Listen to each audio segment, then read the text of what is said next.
everyone, my name's Heather and this is Coyote, and I have decided to start a YouTube channel this year because throughout this pandemic I have been feeling very disconnected from family and friends, and I love sharing my arts and crafts and little adventures with them. So if you want to stick around for that, then please by all means hit subscribe. But today I am sharing my January craft project, which was my own homemade Huggy Wuggy. Now, if you're not familiar with who Huggy Wuggy is, that's okay. He's from a game called Playtime. Playtime came out, Chapter 1 came out in October. And the second I saw him, I was like, ooh, yeah, I gotta make you. So this is my attempt at making my own homemade Huggy Wuggy. I try to walk through the process so that you can follow along if you want to make your own. And that's it. So let's get started. To start this project, we're going to have to start working on the skeletal structure. So with this, I've got some crafting wire or wire for clay projects. You can get this in the clay area of like a craft store. I got this at Michael's. It is 0.1 centimeters. You're going to need some polymer clay, some traditional aluminum foil, and then these are ornaments for crafting, and I got this like 80% off at Michael's, and I saw it in a Christine McConnell project that she used for eyes, and I really thought it would work out well for this project. So I really just wanted these clear ones, but I'll figure out something to do with these two. I always do. Maybe a spider project or something in the future. So let's get started. So I'm starting to get my tools in order for wire and clay work. Most of these you can find at the craft store to help with your sculpting. I'm using foot-long sections of wire to make the limbs and twisting the parts together to make a body. Eventually, I start using aluminum foil to help reinforce those twists. That way, when we bake it, we're not baking anything other than just aluminum foil and wire for now. Also, those brightly colored handled tools that I'm using, those are actually for jewelry making. I got a set from Walmart a long time ago for like $4, and they have done me so well through all these odd projects, and I highly recommend it. If not, I'm sure you can find something similar at a hardware store or something.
So I skipped ahead a little bit.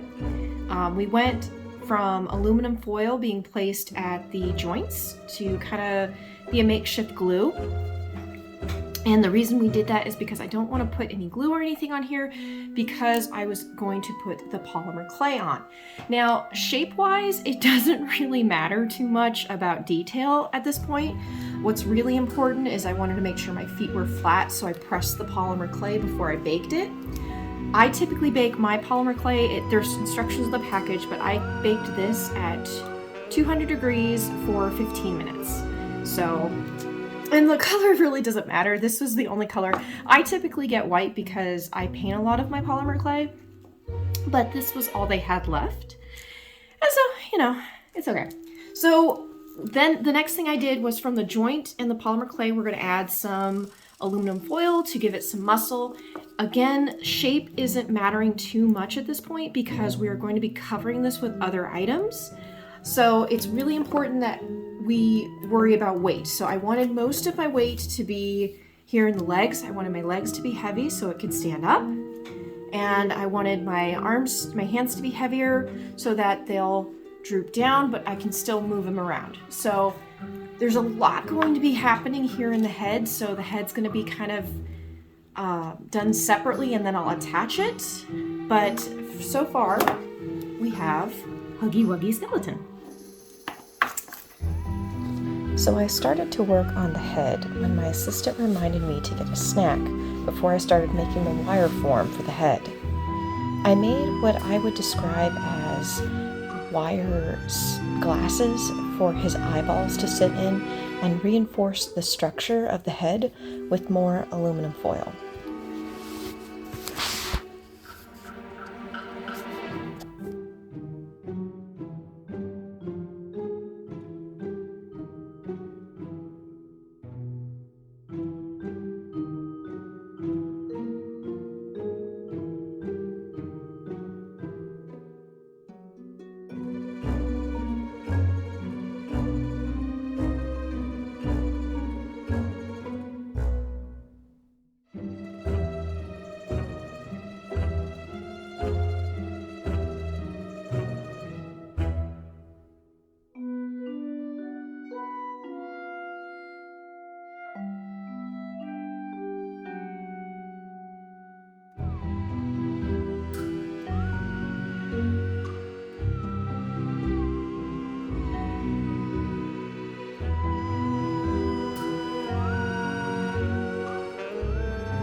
Now that I have a base structure for the head, it's time to start adding some clay. I put 2 pieces of clay around the eyes to act as makeshift eye sockets, and then rolled out a strip of clay to make the lips. I put a piece of wire in the center to help get the shape I wanted, and used rubbing alcohol to smooth out my edges.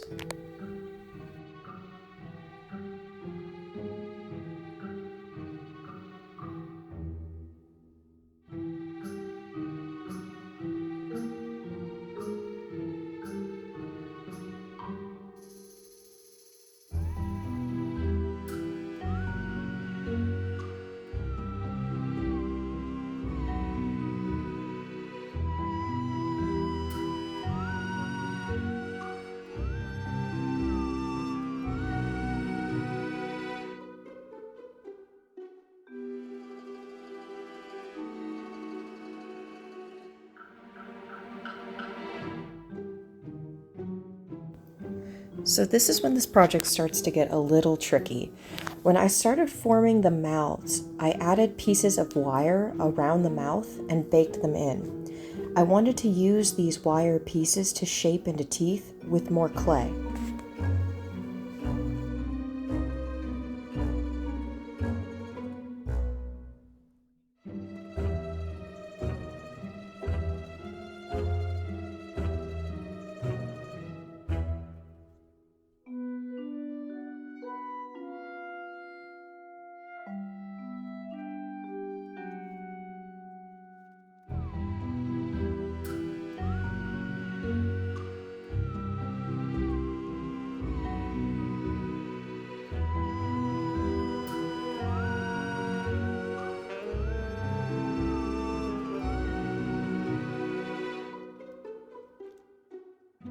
This part of the project did involve a lot of ins and outs of the oven.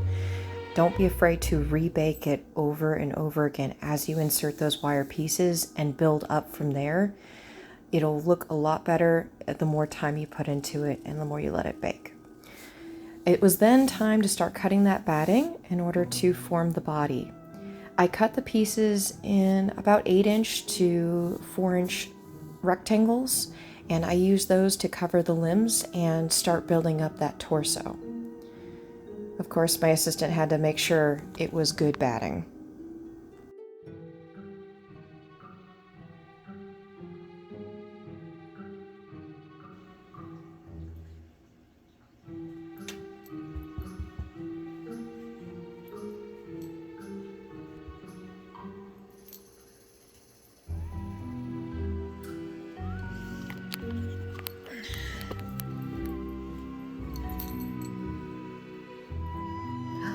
Yeah, Coyote approved. You like my batting? Are you gonna get it all furry? Good job. I guess he claims the rest. So I've been sewing, and I just sewed along, like I rolled it up, the batting, and I sewed the rolled up batting on each limb. And then I'm going to start working on sewing some batting onto the stomach part, give him a little tummy. You just kind of roll it and then sew it on until you get the shape that you're going for. And to be perfectly honest, right now he kind of looks like a headless version of that monkey that has his hands in the air meme. I don't know. It's kind of neat, kind of cute.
Now we're finally getting to my favorite part of any project, which is painting.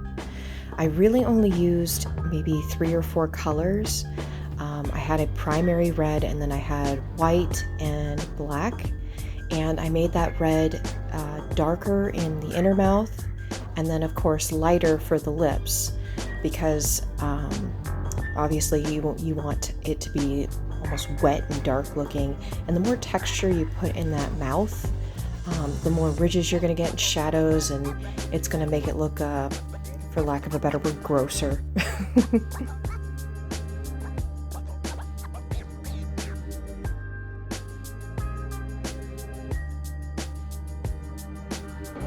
Okay, forgive the noise, that's the kettle.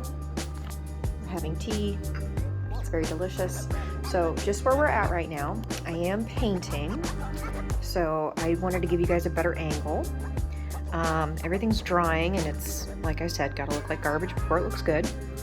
I painted one eye just to make sure that the inner eye was pointing both ways, so it looked like he was looking somewhere. And everything's drying right now. And I've got the inner mouth right there. So we're just kind of drying and adding layers, going from there. And then the body, I've got to finish the batting and give him his little gut.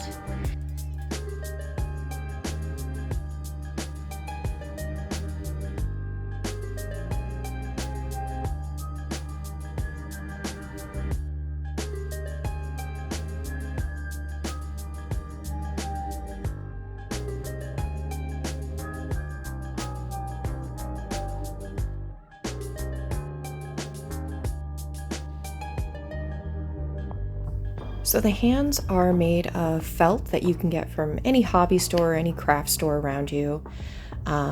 What I did was I made myself a little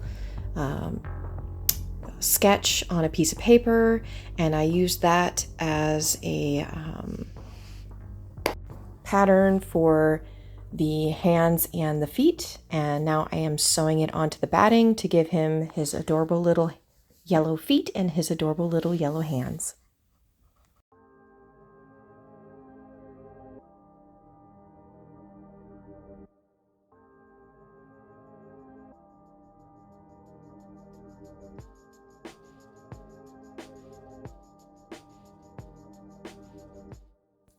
So now it's time to give him some fur.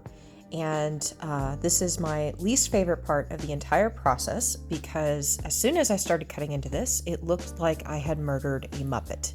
So before I made any cuts, I went in with wax paper and made a few pieces to use as a pattern. And then I pinned it to the fur and then started cutting.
After stabbing myself quite a few times with this needle, because the fur is so long, I did eventually switch to an upholstery needle, which is a curved needle, and I had a lot better luck with that and saved my fingers a lot of pain.